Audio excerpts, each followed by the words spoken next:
All right, so I'm going to get started and other folks will join us. Um, I'm joined by Casey Mastrop, who's just shared something with you. So thank you for being the moderator today and helping us.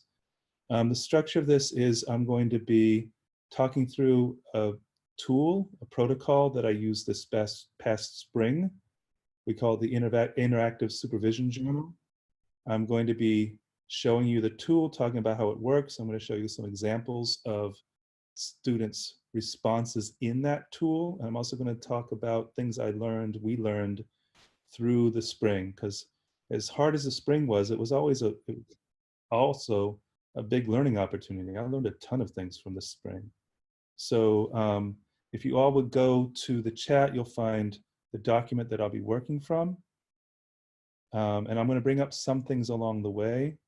So first up, I'm going to go through some of the reasons why we went to this particular tool. So in the spring, as we all had happen, is suddenly we didn't have access to schools. We weren't able to get into classrooms and visit our student teachers, and our student teachers where we were had no access to being with their own kids. Advantages for us this past spring that we have to think about for the fall is at least our student teachers had made solid relationships with their cooperating teachers and had really good relationships with their kids already. So the spring was okay in those ways. We also had, and this is something that we're going to have to think about for the fall, in districts we work with, and I don't know about it across the state as well, there were restrictions on video recording of students in virtual classrooms. So there's an ethical, moral issue about that. So we couldn't have just the student teachers teaching virtually and work from their recordings.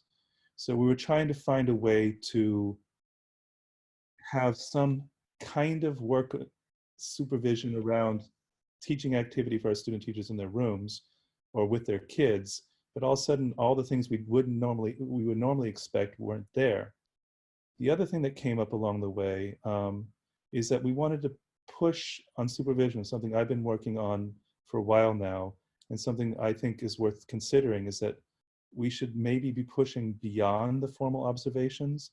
I do a lot of informal observations, checking in with my students, conferences and such, but the way that student teachers structured and pushed by the state focuses a lot on those few formal observations. What I push instead is I push towards what I call the long conversation. And I tell my students this at the very beginning of our work together in the fall, in the summer, the end of summer, is that everything we're doing from the beginning of their student teacher through the end of their program is a long conversation. We're just coming back to it again and again and again. So moving beyond the idea of a few instances of mentorship to having an ongoing mentoring relationship. And this tool was built around that as well. The other reason for working on this tool that I'll share in just a moment is pushing beyond what we consider what counts for student teachers' work. So we do lesson plans and we observe them doing those things, but there's lots of other things teachers do that we don't account for necessarily in our supervision. And this tool was a way to try to capture those things. The other thing that came up from this, and it was a way for us to make things happen worthwhile in the COVID situation, is we need some way to measure what was happening with student teaching during remote teaching and during the COVID time in spring. So this tool helped us do that. So what I'm going to do right now is I'm going to share that tool with you so you can get an overview of what it looks like. Let's see. Looks like this. And the things that I want you to pay attention to are just the structure of it, okay? So we were doing our last quarter student teaching. We're on a quarter system at UC Santa Cruz. And we were trying to think about what should matter. So the idea behind it all is that this would be set up a conversation with the supervisor. It's not just an artifact where the students are just generating work and saying, yes, I did that. All of this is setting up a conversation, an instructional conversation with the supervisor, with me. So we organized it this way. The first block of this was all just about capturing teaching activity. And when we were designing this for the spring, we were going, well, what do we capture? Well, we don't know what's going to be there. And in some ways, this fit into our push towards thinking about UDL more in our own work with our student teachers now. What if student teachers got to share with us their own representations of their student teaching? Instead of always asking them for specific things, what if they could show us things that matter to them for themselves? So student teachers would talk about the artifacts, they would say who was involved, and there's links to artifacts. I'm going to show you a couple of these in a few moments. And then the next part, part 2, is all about reflection, working through the activity. So we asked them to choose one activity from the week. These were weekly interactions, and they would be shared with the supervisors along the way. And the prompts are about the work they did within that activity. So detailed description of the activity, the kinds of prompts, models, materials, and how students were engaged. So we focus on what are the students doing, not so much about what you did as a teacher, but we always like to think about what matters in your teaching is your students' response to it. So what are students doing? So what was learned? What did students make or show you to do this? What challenges came up? How did you manage these? How would you manage these in future teaching? What questions came up for you about learning and teaching from your students' engagement in this activity? Describe how you supported students to engage and succeed. Describe how you supported those who struggled or needed support. Strengths of your teaching, be specific and tie to what students were doing. And again, always a student focus. What about your teaching would you like to improve from this activity or your work this week? Okay, and again, being specific, and the artifacts that mattered. And then this part, the next 2 parts were done with me. So I would meet with the student teacher, and we would go through all of this. It would be essentially a talk aloud, a think aloud. The student teacher would talk me through their activity for their week of teaching. As they went through this part 2, I'd ask questions all along the way, like I said, an instructional conversation. And down here, we would co-construct this part. We'd write this together: strengths, concerns, areas for focus, next steps for improvement, and some general comment. In our particular program, we focused on some particular TPEs for this segment, but we put those in their places. The thing that matters in this as well is a lot of this is tied to what we expect in planning. So this is the form. What you will find in the notes that you're looking at now, you'll find a link to this, and you can use this. Let us know if it's useful to you. You should have my email address too. Give us some attribution if you want to do something similar. But let me go ahead and show you a couple things that came up along the way. So you have the tool. I'm going to show you a few of my students' work from this tool. So this is my Sarah, who's teaching in a 5th grade classroom. And you'll see that what she does is she talks about the things that she's doing. And what's wonderful about this is I got to see the variety of activities. So she held class meetings, she taught lessons, she did read alouds with tools. What was wonderful about Sarah is that she was teaching across the hall from one of my other student teachers, and they collaborated and worked together. And so they were able to share work in that way. And then you can see here, she's giving a description of the kinds of work she's doing. And in the conversation, when we go through this conversation, as a supervisor, I'm able to pull out questions, prompts, what things need to be thought about, what things need to be worked on along the way. And we continue the conversation through this. And she lists her artifacts. And then we talk about strengths, multiple modes of content delivery, students becoming confident in accessing materials, being constant, always there for students. These are things she did. And then suggestions, continue to find the good work in all that you are doing with your students. Keep finding the learning opportunities for yourself. And then this is a very particular thing about setting up questions to move the teaching. So this is an example of one student. I'm going to give you some richer examples of other students as well, things that came across. So this is my student, Nick. And as you may have had experience too, Nick was not in Santa Cruz for his student teaching for spring. He was in Idaho, but he still worked with his teachers every day. And what he did is his focus is science education. He's found a good role as a science educator. And what he did with the students is he took on a science project. He had this thing called Constructing Your Own Garden Challenge. And he set out this expectation for what they're doing, and he set out the math and the science and all the things that he wanted his students to do. But then this is the good part, and this is all about capturing. We're thinking about capturing our student teachers' work and the student teaching. This is an artifact that I normally would not have gotten in my regular teaching, my regular work with student teachers. Here's Nick. Good morning, everyone, and welcome to our last week of garden updates. So to start off our day, I just wanted to kind of show you around what's going on. So as you guys can see, just over the past weekend, this corn has gotten so much taller and so much bigger. And now we're having beans that are sprouting almost everywhere in the garden. And we're just getting our last few little squashes coming up in this garden, which is really exciting. And I'm excited to see how this Three Sisters garden builds. And we'll talk about this in a minute, or maybe later this week. I'm going to talk about this a little bit more later this week. So that's it. That is Nick in his garden.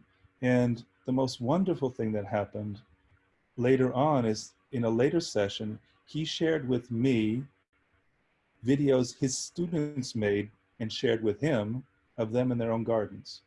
So he did this whole unit on gardening, and it was like the perfect COVID lesson.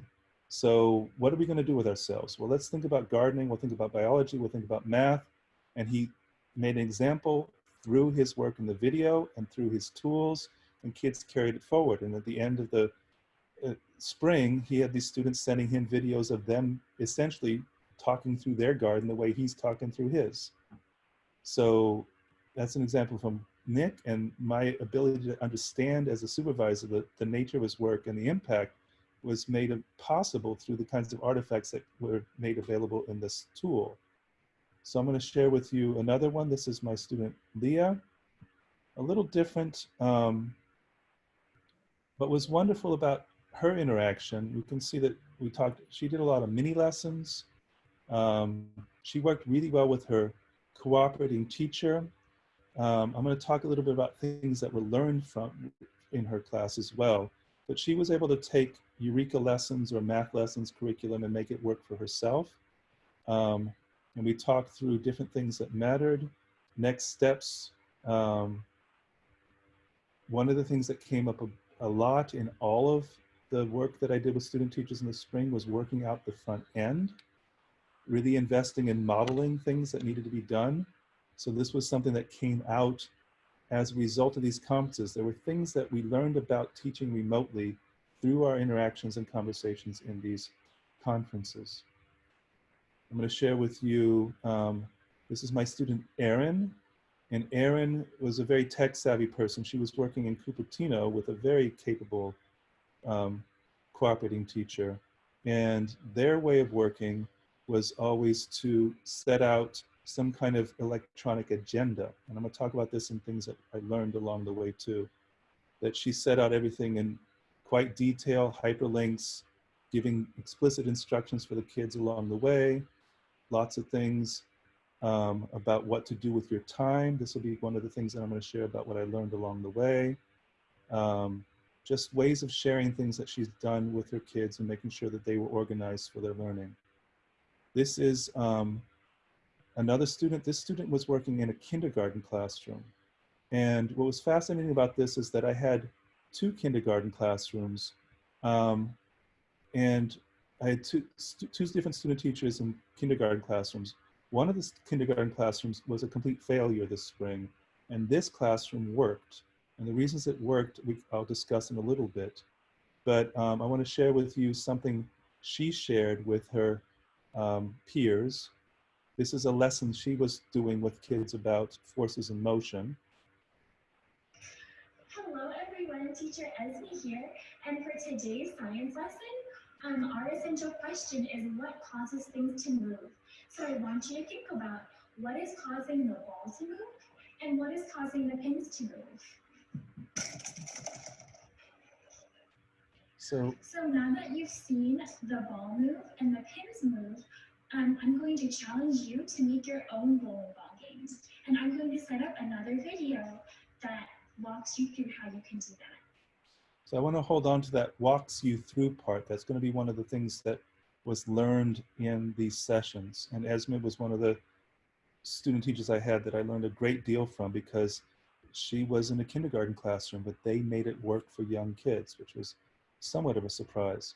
So what I'd like to do right now is just share some of the lessons I learned along the way using this tool. And then if we have a handful of minutes for discussion, Casey will help us with that too. So some lessons that were learned. Relationships matter. There needs to be space in our teaching for the human connection.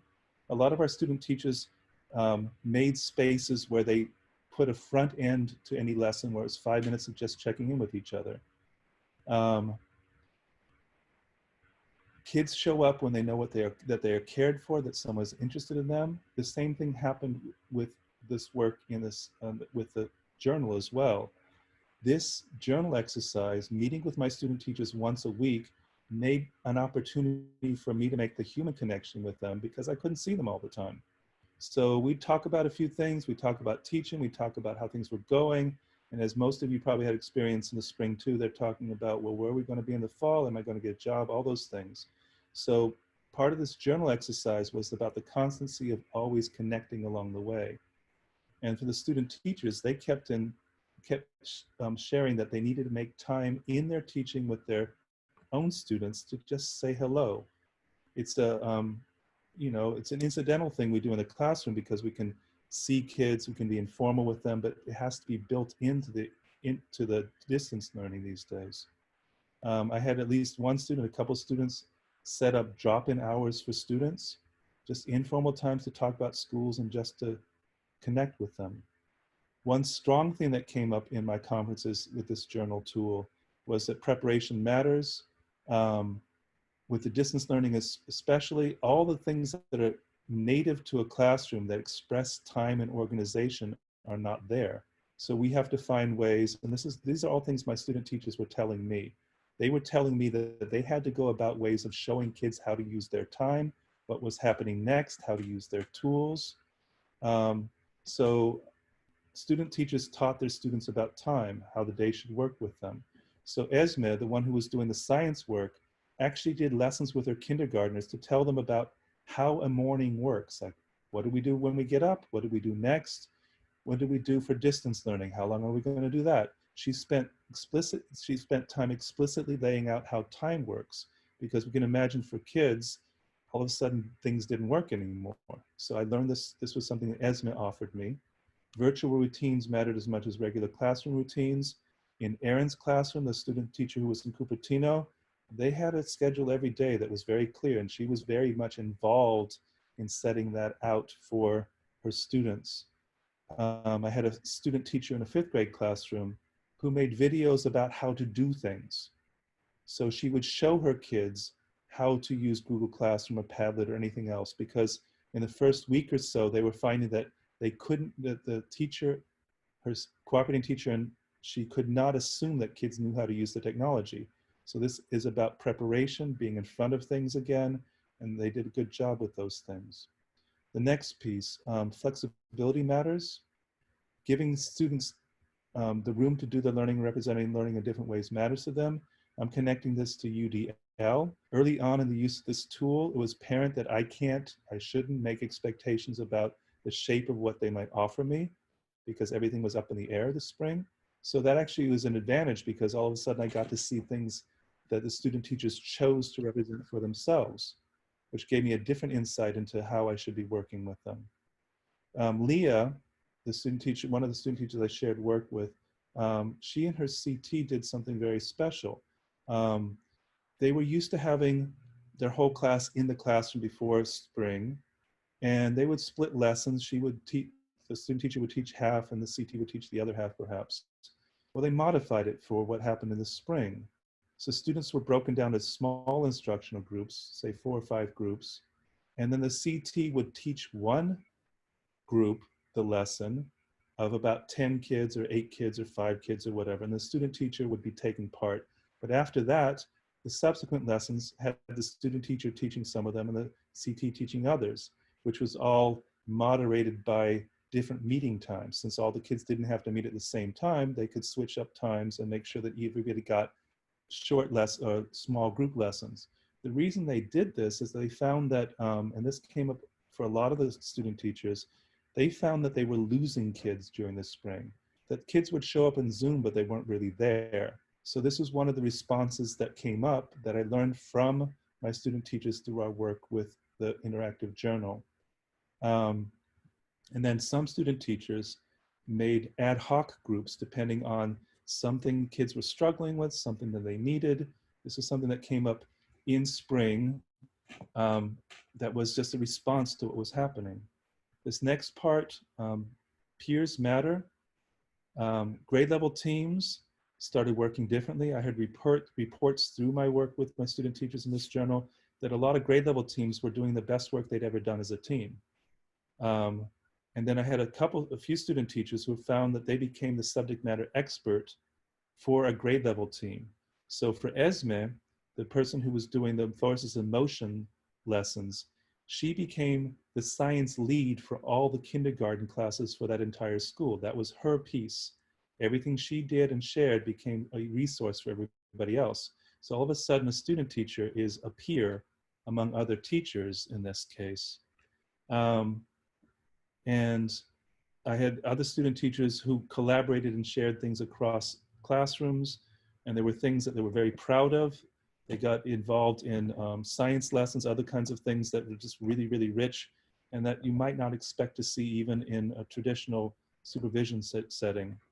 The last thing, just about parents. Learned a lot about parents along the way, all of us did, especially in Erin's classroom, the student teacher I had in Cupertino. Lots of parent communication, but lots of front ending again, things that came up beforehand, helping people to understand what was happening in the classrooms. Lots of good work around that. Now I know we have a short time. We only have about 6 minutes left. I've run through and talked through a lot of things that we've done around this supervision journal. If anybody, I'm going to drop out of this sharing mode. All of you have this document. A few minutes for any questions or thoughts, something similar that anybody's experienced or worked with. I'd appreciate that. I have a question for you, Johnny. This is Anne out of UC Santa Barbara. I really appreciate the restructuring of the reflection in the interactive journal. I think that definitely during COVID, some sort of interactive journal is really important, and I can see it being just as helpful even when we get to supervise in person again. And I'm curious what your thoughts are of how, and I don't even know. Okay, well, here's my question. So we typically observe and then debrief with the candidate soon thereafter, and there's not a lot of time for them to, they do their reflecting out loud with us. And I'm really appreciating the opportunity for them to reflect quietly on their own. I feel like it would help them take a lot more ownership over their teaching and learning, instead of showing up to a debrief, just looking at us and saying, okay, what did you think and how did it go? And they just kind of take our word as gospel and don't engage in that critical thinking on their own as much. And I'm wondering if you did this before COVID happened, before remote instruction happened, and how long you gave them to reflect, and how you scheduled debriefs so long after an observation. I appreciate this. So I will put this out there, and this is something I considered even before this was happening, that there needed to be some parallel activity to those formal observations, because I find them wanting. I find some of the things about the formality of it, and it's about, you know, there's arguments about student teachers believing that they're trying to perform. We struggle with the whole evaluative nature of formal observations. If student teachers understand them as evaluative, do they do things differently and how would they think about them differently if they understood that they were formative? So if we think about the journals are set up to be formative conversations, they're not evaluative. Let's talk about how things are going. Let's talk about what things you might do to get better at what you're doing.